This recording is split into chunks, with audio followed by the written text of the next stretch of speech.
اب اس کی کوئی امید نہیں ہے بچنے کی. اللہ جس کو تباہ و برباد کرنا چاہتا ہے اس کے قلب پر مہر لگا دیتا ہے، اور اللہ جس کو خیر دینا چاہتا ہے اس کا قلب اللہ خوبصورت سے خوبصورت تر کرتا چلا جاتا ہے. یہ جو نفس امارہ ہے، اس نفس سے اوپر ایک اور نفس ہے جس کو نفس لوامہ کہتے ہیں. یہ بھی قرآن کی اصطلاح ہے. نفس لوامہ وہ ہے کہ جو انسان کو جب وہ گناہ کرتا ہے تو وہ انسان کو ملامت کرتا ہے، جس کو آپ اردو میں ضمیر کہتے ہیں. یہ انسان کا ضمیر ملامت کر رہا ہے. آپ کوئی گناہ کرتے ہیں، آپ کوئی غلط کام کرتے ہیں، کسی پر ظلم کرتے ہیں تو آپ کو اپنے اندر بڑی تکلیف محسوس ہوتی ہے. اس کو ضمیر کہتے ہیں. قرآن اس کو کہتا ہے نفس لوامہ، جو ملامت کرتا ہے انسان کو. اور یہ نفس لوامہ بنتا کیسے ہے؟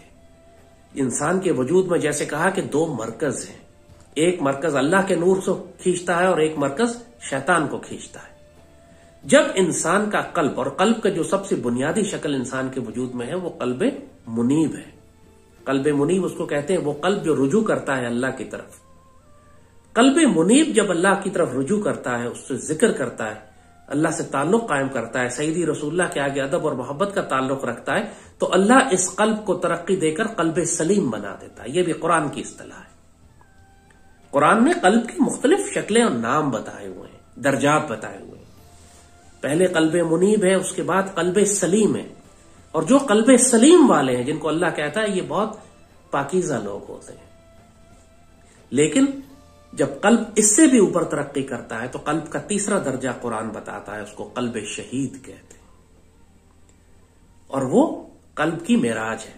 یہ وہ لوگ ہیں جن کو آپ صدیقین کے مقام پر جو فائز ہوتے ہیں، جن کو اللہ نے قلب شہید کہا ہے.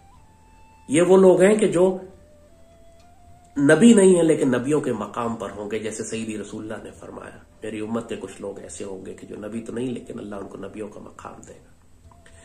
تو جب انسان کا قلب ترقی کرتا ہے، اللہ سے خیر لیتا ہے، نور لیتا ہے، برکت لیتا ہے، اور یہ قلب انسان کے وجود کو کنٹرول کرتا ہے، یہ قلب انسان کے پورے وجود کو احکامات دیتا ہے اور انسان اپنے قلب کے تحت کام کرتا ہے، تو اس کا نفس امارہ دبنا شروع ہو جاتا ہے، اور نفس امارہ دب کے نفس لوامہ میں تبدیل ہو جاتا ہے. جو انسان جب بھی کوئی غلط کام کرنے لگے وہ نفس اس کو بتاتا ہے کہ تم یہ غلط کر رہے ہو. حرام اور حلال کی تمیز اس کے پاس آ جاتی ہے.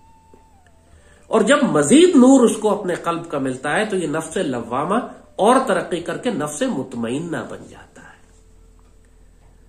اور قرآن پاک میں نفس مطمئنہ کی بہت خوبصورت آیتوں میں تشریح فرمائی ہے. یا ایتھا النفس المطمئنہ، اے مطمئن نفس، ارجع الی ربک راضیۃ مرضیہ، اپنے رب کے پاس تم اس طرح لوٹ کر آؤ کہ تمہارا رب تم سے راضی اور تم رب سے راضی. فادخلی فی عبادی وادخلی جنتی، آؤ اور میرے بندوں میں داخل ہو جاؤ اور میری جنت میں داخل ہو جاؤ. انسان جب اپنے نفس کو پاکیزہ کرتا چلا جاتا ہے، وہی نفس امارہ، نفس لوامہ، پھر نفس لوامہ سے نفس مطمئنہ. اب یہ نفس مطمئنہ جو ہے اس میں ہر شر نکل چکی ہے اس کے اندر سے. اب یہ شیطان سے سگنل نہیں لے سکتا، اب یہ صرف قلب سے سگنل لیتا ہے. اور انسان کی جو عقل ہے نا، انسان کی جو عقل ہے اس کو انرجی چاہیے ہوتی ہے، طاقت چاہیے ہوتی ہے دنیا کے کام کرنے کے لیے. اب وہ اختیار اس کے پاس ہے، انسان کے پاس، کہ وہ اپنی عقل کو طاقت قلب سے دیتا ہے یا اپنے نفس سے دیتا ہے. اگر انسان کی عقل نفس سے طاقت لے رہی ہے، نفس امارہ سے طاقت لے رہی ہے، تو وہ انسان دنیا میں شیطان ہوتا ہے. قرآن ان کو شیاطین کہتا ہے. قرآن کہتا ہے وَإِذَا خَلَوْا إِلَىٰ شَيَاطِينِهِمْ قَالُوا إِنَّا مَعَكُمْ نَحْنُ مُسْتَهْزِئُونَ. جب یہ اپنے شیاطین میں جاتے ہیں تو کہتے ہیں ہم تو مسلمانوں کے ساتھ مذاق کر رہے تھے. اللہ نے ان کو انسان نہیں کہا، اللہ نے ان کو شیاطین کہا. یہ دنیا میں جتنے بڑے بڑے فساد کرنے والے لوگ، جو اللہ رسول سے باغی، انسانیت کو ہلاک کرنے والے، اللہ کی مخلوق کو ہلاک کرنے والے، پورے دنیا کے نظام کو درم بھرم کر کے فساد کرنے والے، یہ سب وہ بڑے ذہین لوگ ہیں، بڑے جینیس ہیں، وہ بڑی عقلیں ان کی کام کرتی ہیں، مگر ان کی ساری انرجی، ان کی طاقت شیطان ان کے نفس امارہ کے ذریعے ان کے دماغ تک پہنچاتا ہے. اور وہ پھر ان کا شیطانی دماغ ہے، سب کہتے ہیں بڑا شیطانی دماغ ہے، یہ کس طرح دنیا میں تباہی مچا رہا ہے. ان کا قلب اس پر مہر لگ چکی ہوتی ہے، ان کا قلب مر چکا ہوتا ہے، ان کے قلب کے اوپر پردہ آ چکا ہوتا ہے، ان کے قلب اندھے ہو چکے ہوتے ہیں، وہ صرف نفس ہوتے ہیں، نفس امارہ ہی ہوتا ہے صرف، ان کے پاس نفس لوامہ بھی نہیں ہوتا، ان کے پاس نفس مطمئنہ تو ہو ہی نہیں سکتا۔ اب آپ کو سمجھ میں آئے گا کہ پوری دنیا میں جو لوگ بالکل ناقابل برداشت ہو جاتے ہیں، بالکل گمراہ ہو جاتے ہیں، ان پر مہریں لگ جاتی ہیں، ختم اللہ علی قلوبہم وعلی سمعہم وعلی ابصارہم غشاوہ، اللہ نے مہریں لگا دی ان کی آنکھوں پہ، کان پہ اور ان کی آنکھوں کے آگے پردے۔ یہ وہ لوگ ہیں کہ جو اپنے آپ کو مکمل طور پر شیطان کے حوالے کر دیتے ہیں، اور ان کی ساری عقل جو طاقت لے رہی ہوتی ہے وہ نفس امارہ سے لے رہی ہے، اور نفس امارہ صرف شیطان سے طاقت لے رہا ہوتا ہے۔ اور دوسری جانب اگر اس عقل کو انرجی اور نور اور طاقت قلب سے مل رہی ہے تو یہ پھر عقل سلیم بن جاتی ہے، یہ مہذب مؤدب عقل، پھر یہ وہ عقل ہوتی ہے کہ جو پوری دنیا میں خیر پھیلانے کا باعث بنتی ہے۔ اللہ نے عقل اس لیے دی ہے کہ دنیا کے معاملات انسان استعمال کرے، دنیا کا نظام کیسے چلانا ہے، حکومت کیسے چلانی ہے، ملک میں صنعتی ترقی کیسے لے کر آنی ہے، انسانیت کی فلاح اور بہتری کے کام کیسے کرنے، یہ سارے کام انسان اپنی عقل سے کرتا ہے۔ لیکن اگر اس عقل کے پیچھے قلب ہے، اس کو انرجی اور نور اور طاقت اپنے قلب سے مل رہی ہے، تو وہ عقل انسانیت کی خیر اور فلاح کے کام کرے گی، اس سے فساد نہیں نکلے گا۔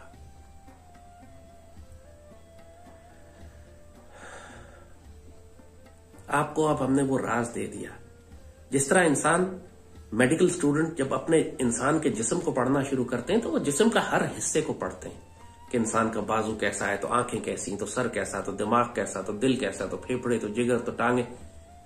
پورا میڈیکل کی تعلیم آپ کو انسان کے جسم کے بارے میں بتاتی ہے صرف، لیکن قرآن اور معرفت اور سنت اور سیدی رسول اللہ کی حدیث مبارکہ آپ کو حقیقی انسان کے بارے میں بتاتے ہیں، اور حقیقی انسان کا تعارف بھی اتنا ہی ضروری ہے جتنا آپ کو صحت، تندرستی اور سلامتی کے لیے انسان کے جسم کا تعارف ضروری ہے، جبکہ حقیقی انسان اس سے زیادہ ضروری ہے۔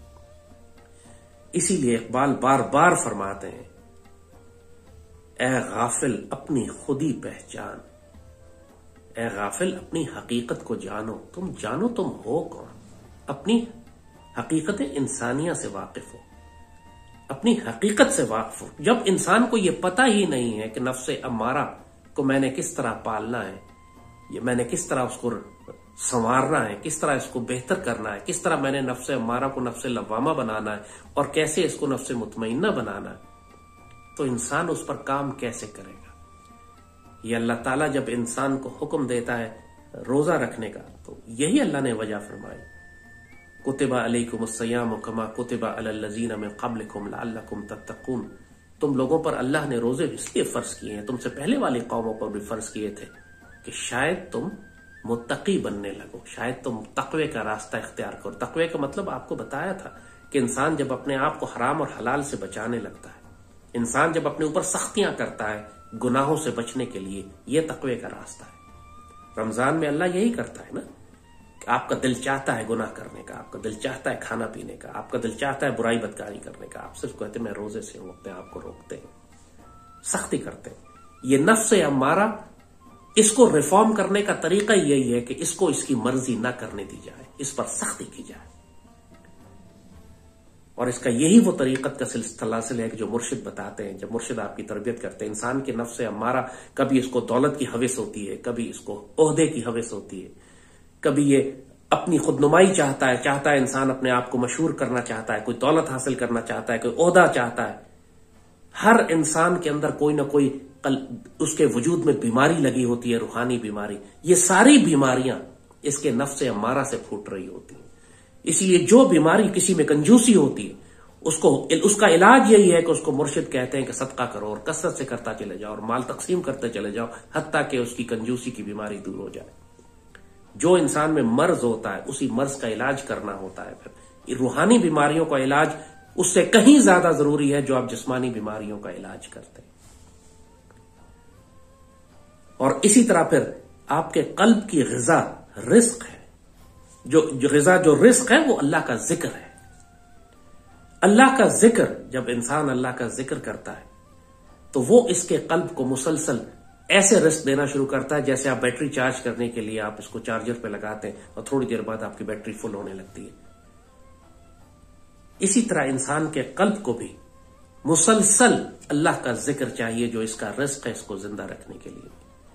یہی اللہ کا ذکر اس قلب منیب کو قلب سلیم بناتا ہے، قلب سلیم کو قلب شہید بناتا ہے. اور پھر جب پورے وجود میں یہ نور اور خیر پھیل جاتی ہے، قلب شہید وہ مقام ہوتا ہے جہاں پہ سیدی رسول اللہ نے وہ دعا فرمائی ہے کہ یا اللہ میرے ہاتھ کو نور کر دے. دعائے نور جو بہت مشہور ہے کہ میرے پاؤں کو نور کر دے، میرے ہاتھ کو، میری آنکھوں کو، میرے آگے، میرے پیچھے، میرے دائیں، میرے بائیں، ہر طرف نور ہی نور کر دے میرے. یہ وہ مقام ہے جب انسان قلب شہید کے مقام پر فائز ہو جاتا ہے، جہاں پہ سیدی نے فرمایا کہ اللہ کے نور سے مومن کی فراست سے بچو. اتقوا بفراست مومن ہو ینظر بنور اللہ. مومن کی فراست سے بچو، وہ اللہ کے نور سے دیکھ رہا ہوتا ہے. اور یہ مومن کے لیے اللہ نے تحفہ دیا ہوا ہے. سیدی رسول اللہ کی امت میں یہ مومنین کے تحفے عام ہیں. جو اس مقام پر پہنچے گا، جو اس قلب منیب سے قلب سلیم اور قلب شہید کے مقام پر پہنچے گا، جو نفس امارہ کو قابو کر کے اس کو نفس لوامہ سے نفس مطمئنہ تک لے کے جائے گا، یہ سارے تحفے اسی کے لیے ہیں. وہ اللہ کے نور سے بھی دیکھے گا، وہ قہاری ہو، غفاری ہو، قدوسی ہو، جبروت بھی ہوگا. وہ ہر لہجے میں اللہ کی برہان ہوگا. ہر لہجہ ہے مومن کی نئی آن نئی شان، کردار میں گفتار میں اللہ کی برہان. اس کا وجود گواہی دے گا کہ اللہ ہے. اس کا وجود گواہی دے گا کہ سیدی رسول اللہ اللہ کے رسول ہیں. ایک مومن کو دیکھ کر اس کی آنکھوں میں جلال ایسا ہوگا کہ آپ اس کی آنکھوں میں نہیں دیکھ سکیں گے. اس کو رب سے دعا کے لیے ہاتھ نہیں اٹھانے پڑیں گے کہ اللہ اس سے خود پوچھے گا کہ بتا تیری رضا کیا ہے. اس کا اللہ سے ایسا یارانہ ہوگا کہ جب وہ اللہ پر کسی بات کی قسم کھا لے تو اللہ کی غیرت گوارا نہیں کرے گی کہ اس کی قسم کو توڑ دے. یہ ہے مومن کی شان، اور یہ ہے وہ حقیقی انسان، حقیقی مومن، جس نے اپنے وجود میں اپنے نفس کو قابو کر کے، نفس امارہ کو قابو کر کے، اس کو ریفارم کر کے، اس کو بہتر کر کے، اس کا تزکیہ کر کے، اس کو پاک کر کے نفس لماوہ اور نفس مطمئنہ تک چلا گیا. اور پھر جس کو نفس مطمئنہ کو اللہ نے فرمایا یا ایتھا النفس المطمئنہ ارجعی الی ربک راضیۃ مرضیہ. نفس مطمئنہ والوں کی نشانی دنیا میں یہ ہے جو اللہ نے قرآن میں بتا دی ہے کہ وہ اللہ سے راضی ہوتے ہیں اور اللہ ان سے راضی ہوتا ہے. جب آپ کسی شخص کو یہ دیکھیں کہ وہ اللہ سے راضی ہے، سمجھ جائیں کہ وہ نفس مطمئنہ کے مقام پر ہے. اس کو دنیا کا کوئی بھی نقصان ہو جائے وہ اللہ سے کبھی شکوہ اور شکایت نہیں کرے گا. ہمیشہ یہی کہے گا انا للہ و انا الیہ راجعون. میرے مالک آپ کا شکر، آپ کے دیے ہوئے تحفے تھے، آپ نے واپس لے لیے. وہ کبھی اللہ سے شکوہ نہیں کرے گا. وہ اللہ سے چونکہ راضی ہوتا ہے اس لیے اللہ اس سے راضی ہوتا ہے. یہ نفس مطمئنہ کی نشانی ہے. اب آپ کو حقیقت انسانیہ آج ہم نے بتائی. انسان کی جو روح ہے، جب انسان سوتا ہے، جب انسان سو رہا ہوتا ہے، اس کی جسم آرام کر رہا ہوتا ہے، روح اس کے جسم میں موجود ہوتی ہے. ظاہر ہے روح نکل جائے تو انسان تو فوت ہو جائے گا، لیکن جو کائنات میں سیر کرتا پھرتا ہے وہ اس کی حقیقت ہے جو سیر کرتی ہے. انسان کی ریالٹی، اس کا انفس، اس کی خودی، اس پر انشاءاللہ تفصیل سے آگے بات کریں گے کہ انسان کی اس حقیقت انسانیہ کا جب انسان سوتا ہے تو اس وقت کون سا ایک نئی ڈائمنشن ہے، ایک نیا مقام ہے، ایک نیا سفر ہے جو شروع ہوتا ہے.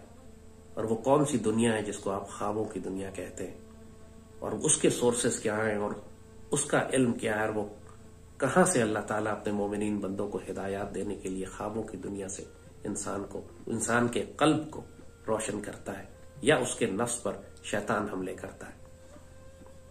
آج آپ کو حقیقت انسانیہ بتا دی. یہ راز سب اللہ کے ولیوں کو، درویشوں کو، فقیروں کو معلوم ہے. بابا اقبال کا کلام اب آپ پڑھیں گے تو آپ کو سمجھ آئے گا. اب جہاں پہ بھی خودی کا لفظ استعمال ہو، لوگوں نے اس کی عجیب و غریب انٹرپریٹیشن کرنے کی کوشش کی. حقیقت یہ ہے کہ یہ عقل سے بات آنے والی ہے نہیں. جب تک کہ آپ خود اس سفر پہ نہ چلیں، جب تک کہ آپ نے خود مشاہدہ نہ کیا ہو، جب تک آپ کو خود علم الیقین نہ ہو، جب تک آپ نے آنکھ سے دیکھ کر عین الیقین نہ کیا، اور جب تک آپ نے خود یہ سفر نہ کیا ہو کہ حق الیقین کے سفر سے گزر جائے، اس وقت تک یہ حقیقت انسانیہ انسان کو سمجھ آ نہیں سکتی. یہ گفتگو کے الفاظ کی، بات چیت کی اور بحث کے مقامات ہی نہیں ہیں. یہ وہ سفر ہے جس پر آپ کو گزرنا پڑتا ہے، اور اس کے لیے آپ کو ایک مرشد اور ایک استاد چاہیے، کوئی انسان خود نہیں گزر سکتا اس سے۔ یہ وہ مقامات ہے جہاں پر آپ کو تزکیے کی ضرورت ہوتی ہے، جہاں پہ آپ کو نگاہ مرد مومن کی ضرورت ہوتی ہے۔ بابا اقبال فرماتے کہ تیرا علاج نگاہ کے سوا کچھ بھی نہیں، کوئی اندازہ کر سکتا ہے اس کے زور بازو کا کہ نگاہ مرد مومن سے بدل جاتی ہیں تقدیریں۔ تو نگاہ مرد مومن چاہیے ہوتی ہے آپ کو، کوئی اللہ کا بندہ چاہیے ہوتا ہے جو آپ کے لیے دعا کرے، جس کی نگاہ آپ کو لگے، جو آپ کو انرجائز کر دے۔ جس طرح ایک مقناطیس کے پاس جب آپ لوہے کا ٹکڑا لاتے ہیں تو لوہے کے ٹکڑے کے اندر بھی وہ مقناطیسی طاقتیں آنی شروع ہو جاتی ہیں۔ اللہ کے بندے ایسے ہی ہوتے ہیں۔ آپ کو کسی ایسے وجود کو تلاش کرنا ہوتا ہے جس کے اندر انرجی سورس قلب کا پوری طرح چل رہا ہو، اس میں ہائی انٹینسٹی ریڈیشنز ہوں اس کے اندر خیر کی، اور جب آپ اس کی محفل میں آتے ہیں تو آپ کے پورے وجود کے اندر جتنی شیاطین کے سگنلز ہیں وہ ان کو بلاک کر دیتا ہے۔ صحابہ کرام نے فرمایا سیدی رسول اللہ سے، یہ میں ہوائی باتیں نہیں کر رہا، سیرت مبارکہ میں سیدی رسول اللہ کی سنت میں یہ سب کچھ لکھا ہوا ہے۔ صحابہ کرام تشریف لائے سیدی رسول اللہ کے پاس، فرمایا سیدی جب ہم آپ کی محفل میں ہوتے ہیں تو ہم پوری کائنات کی سیر کرتے پھرتے ہیں، ہمیں ہر چیز نظر آنے لگتی ہے، کائنات کے راز کھولنے لگتے ہیں ہمارے سامنے، لیکن جب ہم آپ کی محفل سے نکل کر دور جاتے ہیں تو بالکل نارمل آدمی ہو جاتے ہیں، وہ کیفیت ہی وہ نہیں رہتی۔ سیدی نے فرمایا جس کا مفہوم ہے کہ اگر ہر وقت تمہاری وہی کیفیت رہے جو میری محفل میں ہوتی ہے تو تم فرشتوں کو چلتے پھرتے دیکھ رہے ہو۔ اللہ اکبر وللہ الحمد، اللہم صلی وسلم وبارک علی سیدنا محمد وعلی آلہ وصحبہ وسلم۔ تو آج آپ کو حقیقت انسانیہ کا تعارف کرایا ہے، اور سب کچھ جیسے آپ نے دیکھا سب کچھ قرآن پاک میں لکھا ہوا ہے، سب کچھ سیدی رسول اللہ کی سنت ہے، سب کچھ وہ ہے جو اولیاء اور بزرگوں اور فقراء نے اس کی تشریح کی ہے۔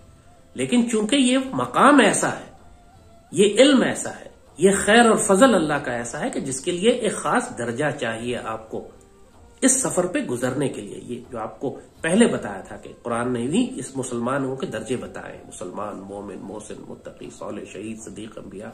ظاہر ہے کہ جو رزق اور جو نصیب اور جو علم انبیاء اور صدیقین کے لیے ہے وہ ایک عام مسلمان اور مومن کے لیے نہیں ہے۔ آپ کو اپنے قلب کو اس مقام تک لانا ہوتا ہے کہ آپ ان رازوں کو جان سکیں، محسوس کر سکیں۔ آج یہ ساری تفصیل قرآن پاک اور سنت کے حوالے سے، سیدی رسول اللہ کی سیرت مبارک اور حدیث کے حوالے سے آپ کے سامنے رکھی۔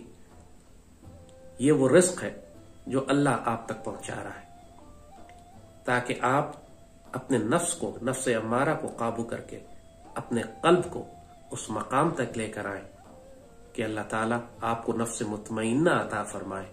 اور جب انسان اس مقام پر پہنچتا ہے تو خود رب اس سے کہتا ہے یا ایتھا النفس المطمئنہ ارجعی الی ربک راضیۃ مرضیہ، ہے نفس مطمئنہ اپنے رب کے پاس اس حال میں لوٹ کر آؤ کہ تمہارا رب بھی تم سے راضی ہے اور وہ تم اپنے رب سے راضی ہو۔ اللہ ہمیں نفس مطمئنہ، قلب منیب، قلب سلیم اور قلب شہید کی درجات عطا فرمائے، اور انبیاء، صدیقین، شہداء اور صالحین کے ساتھ رکھے، اور اللہ ہم کو اس جماعت سے بچائے جو مغضوب علیہم اور الضالین ہے۔ آمین۔ اللہم صلی وسلم وبارک علی سیدنا محمد وعلی آلہ وصحبہ وسلم۔